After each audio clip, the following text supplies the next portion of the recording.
فرماتے ہیں کہ آج کی مجلس میں صرف ایک سوال کا جواب دینا چاہوں گا۔ شیخ الاسلام فرما رہے ہیں کہ ہم کیوں اپنی زندگی کو اسلامی سانچے میں ڈھالنا چاہتے ہیں اور ہم ملکی قوانین کو اسلام کے سانچے میں کیوں ڈھالنا چاہتے ہیں۔ اس سلسلے میں جس پہلو کی طرف توجہ دلانا چاہتا ہوں وہ یہ کہ ایک سیکولر ریاست جس کو لادینی ریاست کہا جاتا ہے، ہندوستان جیسے ہے اور بھی ممالک ہیں، لیکن بتا چکا ہوں تعصب ہر جگہ ہے، تعصب ہر جگہ۔ نام سیکولر کا دیا جاتا ہے کہ سب کو آزادی ہے، سب کو آزادی ہے تو مسلمان کو بھی گائے کے گوشت کھانے کی آزادی ہونی چاہیے۔ بہت سے ممالک میں سیکولر ہیں لیکن اذان پہ پابندی، پردے پہ پابندی، یہ سیکولر کہہ رہے ہیں، حالانکہ جب آزادی ہے تو سب کو اپنی اپنی مذہبی آزادی ہونی چاہیے۔ اسی لیے مغرب اور یہ کفر جو ہے یہ دوغلی پالیسی اختیار کرتے ہیں ہٹ دھرمی کی وجہ سے، جس کی لاٹھی اس کی بھینس، قانون خود بناتے ہیں اور تو پھر ایسی باتیں نہیں کرنی چاہیے، باتیں سیدھی کرتے ہیں، کام الٹے کرتے ہیں۔ تو فرماتے ہیں کہ سیکولر، جس کو سیکولر اسٹیٹ، جس کو لادینی ریاست کہا جاتا ہے، وہ اپنے نظام حکومت اور نظام زندگی کو اس طرح چلائے، اس کے لیے اس کے پاس کوئی اصول موجود نہیں ہے، بلکہ یہ کہا جاتا ہے کہ ہمارے پاس عقل موجود ہے، ہمارے پاس مشاہدہ اور تجربہ موجود ہے۔ اس عقل، مشاہدے اور تجربے کی بنیاد پر ہم یہ فیصلہ کر سکتے ہیں کہ ہمارے اس دور کی ضروریات کیا ہیں، اس کے تقاضے کیا ہیں، پھر اس کے لحاظ سے کیا چیزیں ہماری مصلحت کے مطابق ہے، پھر اسی مصلحت کے مطابق ہم اپنے قوانین کو ڈھال سکتے ہیں۔ بدلتے ہوئے حالات میں ہم اس کے اندر تبدیلی لا سکتے ہیں اور ترقی کر سکتے ہیں۔ آزاد ہو کر، آسمانی قانون سے آزاد ہو کر زمینی لوگ چاہتے ہیں کہ ہم کامیاب ہو جائیں۔ یہ ایسا ہی ہے جیسے بچہ چاہے کہ ابا تو ظالم ہے، صبح صبح اٹھا دیتے، میں دیر تک سوتا رہوں، پھر میں گلیوں کوچوں میں گھومتا گھومتا گلی ڈنڈا کرکٹ کھیلتا رہوں، تو یہ بچہ کبھی کامیاب نہیں ہو سکتا۔ اس طرح جو لوگ آسمانی نظام کو چھوڑ کر خود نظام بناتے ہیں اور اپنی مرضی سے چلتے ہیں کہ جیسی صورت پیش آئے گی ہم کر لیں گے، وہ سہولت پسند ہو کر اور دین سے دور ہو کر اور اللہ تعالی کے معتوب ہو کر، پھر یہ لوگ اسی لیے دونوں جہانوں میں ناکام ہوتے ہیں۔ کیا عقل آخری معیار ہے؟ پوچھتے ہیں۔ ایک سیکولر نظام حکومت میں عقل، تجربے اور مشاہدے کو آخری معیار قرار دے دیا گیا۔ اب دیکھنا یہ ہے کہ یہ معیار کتنا مضبوط ہے۔ کیا یہ معیار اس لائق ہے کہ قیامت تک آنے والی انسانیت کی رہنمائی کر سکے؟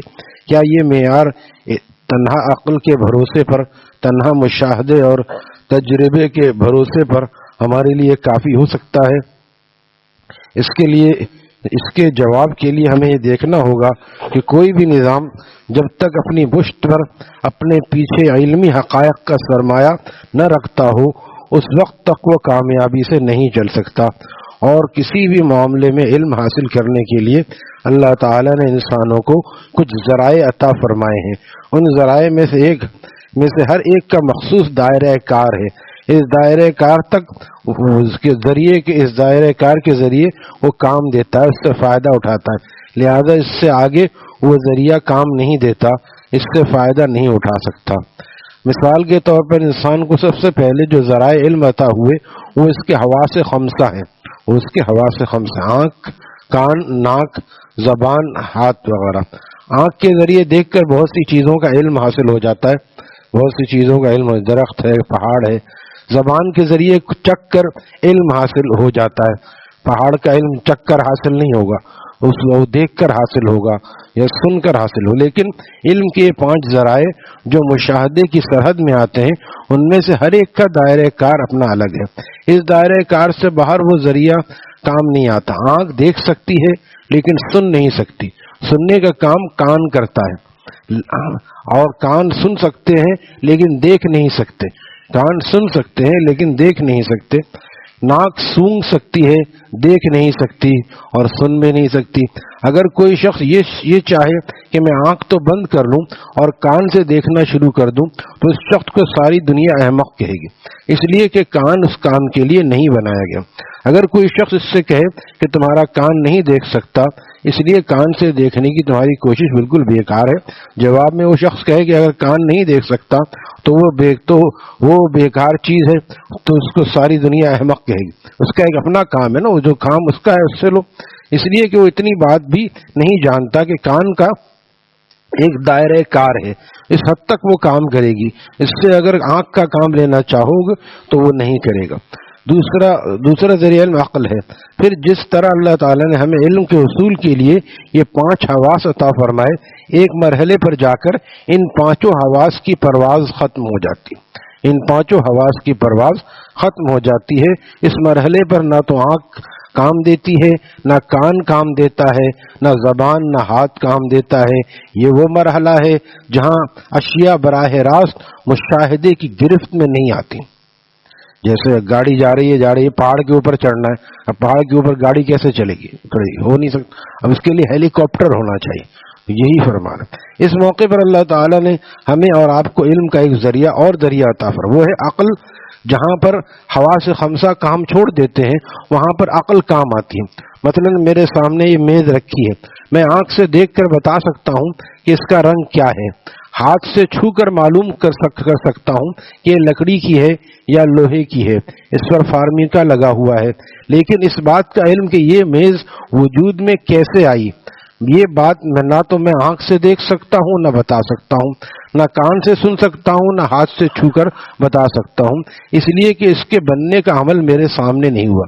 اس موقع پر میری عقل میری رہنمائی کرتی ہے، یہ چیز جو اتنی صاف ستھری بنی ہوئی ہے خود بخود وجود میں نہیں آئی، اس کو کسی بنانے والے نے بنایا ہے، اور وہ بنانے والا اچھا تجربہ کار بڑھئی یعنی کارپینٹر ہے جس نے اس کو خوبصورت شکل میں بنایا۔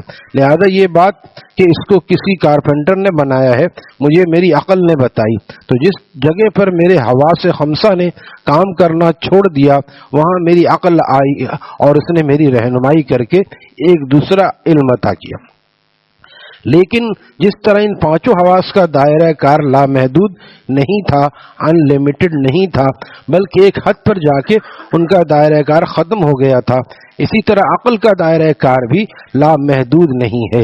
عقل بھی ایک حد تک انسان کو کام دیتی ہے، ایک حد تک رہنمائی کرتی ہے، اس حد سے آگے اس عقل کو استعمال نہیں کرنا چاہیں گے، کیونکہ وہ عقل صحیح جواب نہیں دے گی، وہ عقل صحیح جواب نہ، کوئی کمپیوٹر سے بھی کوئی غلط کوئسچن پوچھے وہ کہتا ہے میں روبوٹ نہیں ہوں، میں اس سے وہ کام لو جو میرے اندر موجود ہے، لہذا میں اس سے آگے کا جواب نہیں دے سکتا۔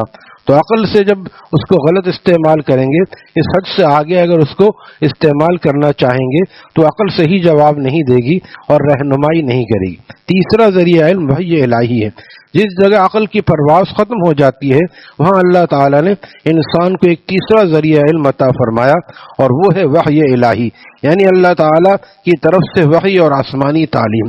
یہ ذریعہ علم شروع ہی اس جگہ سے ہوتا ہے جہاں عقل کی پرواز ختم ہو جاتی ہے، وہاں سے وحی کا آغاز ہوتا ہے۔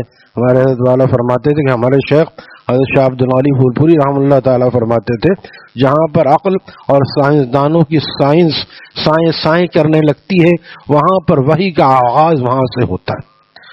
تو جہاں عقل کی پرواز ختم ہو جاتی ہے لہذا جس جگہ وحی الہی آتی ہے اس جگہ پر عقل کو استعمال کرنا بالکل ایسا ہی ہے جیسے آنکھ کے کام کے لیے کان کو استعمال کرنا۔